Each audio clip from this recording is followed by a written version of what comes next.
আজকে আলোচনা করতে চলেছি মেহেরগড় সভ্যতা। এই মেহেরগড় সভ্যতা থেকে কিছু ইম্পর্টেন্ট তথ্য তোমাদের সামনে তুলে ধরলাম। আশা করি তোমাদের এই ক্লাসটি অনেক উপকৃত হবে। তো আমরা আলোচনায় ফিরে আসি।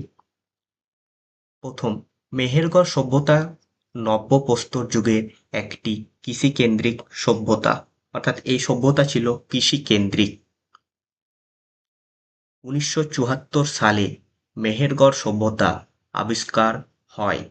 এই সভ্যতা আবিষ্কার করে জারিজ ও রিচার্ড মিডো।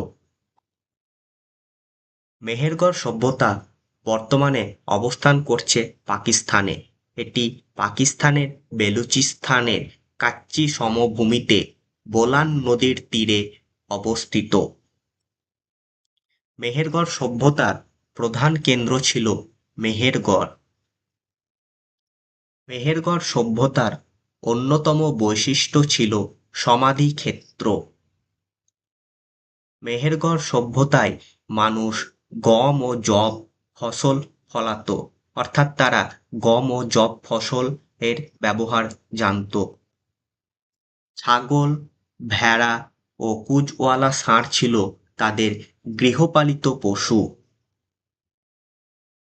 মেহেরগড় সভ্যতায় পাথরের তৈরি যাঁতা ও শস্য পেষার যন্ত্র পাওয়া যায়।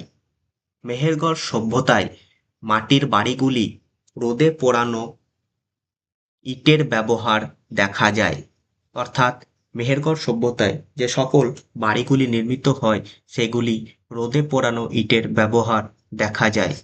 পাথরের কাস্তে ব্যবহারের প্রাচীন নিদর্শন এখানেই পাওয়া যায়। পাথরের কাস্তেরও ব্যবহার প্রথম নিদর্শন এই মেহেরগড় সভ্যতাতেই পাওয়া গিয়েছিল।